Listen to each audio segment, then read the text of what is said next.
नमस्कार, मैं सुमन मोहिनी आज आप सबके सामने एक लेख लेकर उपस्थित हूँ। आज का विषय है भारत रत्न डॉक्टर भीमराव अंबेडकर।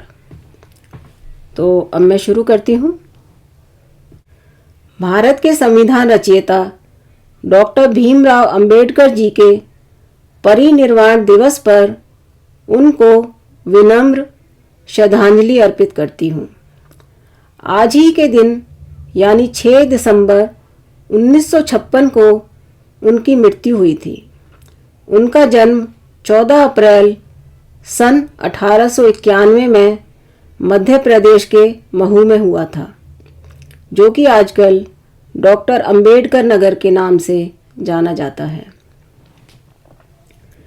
डॉक्टर भीमराव अंबेडकर जी को बाबा साहब भी कहा जाता है। बाबा साहब के प्रयासों और संघर्ष में जीवन के लिए उन्हें 31 मार्च 1990 को मरणोपरांत सर्वोच्च नागरिक सम्मान भारत रत्न से सम्मानित किया गया था। वो स्वतंत्र भारत के पहले कानून मंत्री थे और उन्होंने भारतीय संविधान के निर्माता के रूप में तो जाना ही जाता है। उनके प्रयास और मेहनत के बाद ही भारत को अपना संविधान प्राप्त हो पाया है। भारतीय तिरंगे पर अशोक चक्र को जगह देने का श्रेय भी डॉक्टर B.R. अंबेडकर जी को ही जाता है। Doctor B.R. अंबेडकर जी का बचपन संघर्ष में बीता।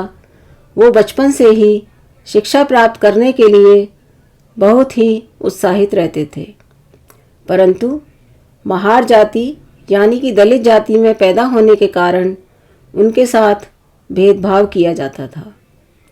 उन्हें जातीय वर्ण व्यवस्था का सामना करना पड़ा था, जिसका उनके जीवन पर इसका गहरा प्रभाव पड़ा और उन्होंने इसके खिलाफ लंबी लड़ाई लड़ी। वे भारत के वकील और राजनीतिज्ञ भी थे। वे कई डिग्री वाले एक उच्च शिक्षित व्यक्ति थे। दिलचस्प बात यह है कि वह दक्षिण एशिया के सबसे पहले व्यक्ति थे जिन्हें अर्थशास्त्र में PhD की उपाधि से सम्मानित किया गया था। वे संस्कृत सहित कुछ भारतीय भाषाओं को जानने के अलावा कई यूरोपीय भाषाओं को भी जानते थे। Doctor B.R. अंबेडकर जी 64 विषयों में मास्टर थे। उन्हें 9 भाषाओं का ज्ञान था और साथ ही इनके पास कुल 32 डिग्रियां थी। इसके अलावा इन्होंने लगभग 20 वर्षों तक दुनिया के सभी धर्मों का तुलनात्मक तरीके से अध्ययन किया। उन्होंने लंदन स्कूल ऑफ इकोनॉमिक्स में सिर्फ 2 साल 3 महीने में 8 साल की पढ़ाई पूरी की। वह लंदन स्कूल ऑफ इकोनॉमिक्स से डॉक्टर ऑफ साइंस नामक एक मूल्यवान डायरेक्टरेट की डिग्री प्राप्त करने वाले दुनिया के पहले और एकमात्र व्यक्ति हैं। इन्हीं सब शैक्षणिक उपलब्धियों के कारण उनको ज्ञान का सिंबल यानी सिंबल ऑफ नॉलेज कहा जाता है।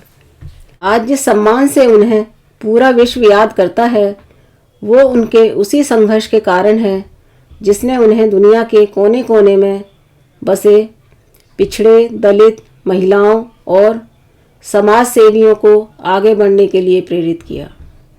बाबा साहब ने कहा था कि जीवन में शिक्षा ही सब कुछ है। अगर शिक्षा पा सके तो जीवन में कुछ भी हासिल करना मुमकिन होगा। उनके जीवन की अनेक ऐसी घटनाएं हैं जिन्हें लोग मोटिवेशन के तौर पर याद रखते हैं। उन्हें ना सिर्फ देश बल्कि विदेशों में भी सम्मान दिया जाता है। डॉक्टर अंबेडकर जी ने महिलाओं को उनके अधिकार दिलाने के लिए पूरी हिंदू व्यवस्था और समाज से लंबी लड़ाई लड़ी। उन्होंने हमेशा ही महिलाओं को समानता, शिक्षा, सम्मान, अधिकार और अपनी समर्थता को समझने पर जोर दिया। उनकी समाज में बराबरी के लिए कानून बनाया।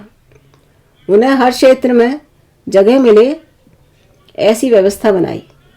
हिंदू कोड बिल लाकर उन्होंने महिलाओं को भरण पोषण, तलाक, पति की हैसियत के हिसाब से खर्चे का अधिकार दिलाया। आज़ादी मिलने के साथ ही महिलाओं की स्थिति में सुधार शुरू हुआ। आज़ाद भारत के पहले कानून मंत्री के रूप में उन्होंने महिला सशक्तिकरण के लिए कई कदम उठाए। Doctor B R. अम्बेडकर जी का मानना था कि सही मायने में प्रजातंत्र तब आएगा जब महिलाओं को पैतृक संपत्ति में बराबर का हिस्सा मिलेगा और उन्हें पुरुषों के समान अधिकार दिए जाएंगे। उनका दृढ़ विश्वास था कि महिलाओं की उन्नति तब संभव होगी जब उन्हें घर परिवार और समाज में बराबरी का दर्जा मिलेगा। शिक्षा और आर्थिक तरक्की उन्हें सामाजिक बराबरी दिलाने में मदद करेगी। सन 1951 में उन्होंने हिंदू कोड बिल संसद में पेश किया।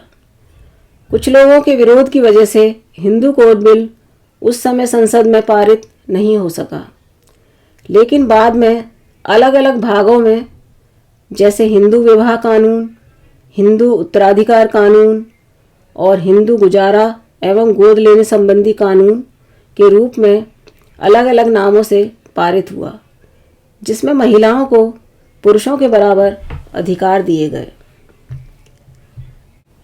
Doctor B R. अम्बेडकर जी का सपना सन 2005 में साकार हुआ, जब संयुक्त हिंदू परिवार में पुत्री को भी पुत्र के समान कानूनी रूप से बराबर का भागीदार बनाया गया।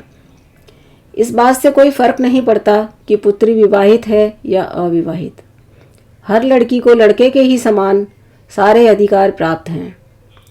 संयुक्त परिवार की संपत्ति का विभाजन होने पर पुत्री को भी पुत्र के बराबर का हिस्सा मिलेगा, चाहे वो कहीं भी हो। इस तरह से महिलाओं को आर्थिक रूप से आत्मनिर्भर बनाने में डॉक्टर बी.आर. अम्बेडकर जी ने बहुत सराहनीय काम किया। संविधान प्रारूप समिति के अध्यक्ष के रूप में संविधान निर्माताओं में उनकी अहम भूमिका थी। संविधान में सभी नागरिकों को बराबर का हक दिया गया है। संविधान के अनुच्छेद 14 में यह प्रावधान है कि किसी भी नागरिक के साथ लिंग के आधार पर भेदभाव नहीं किया जाएगा। वयस्क मताधिकार भी डॉक्टर अम्बेडकर जी का ही विचार था।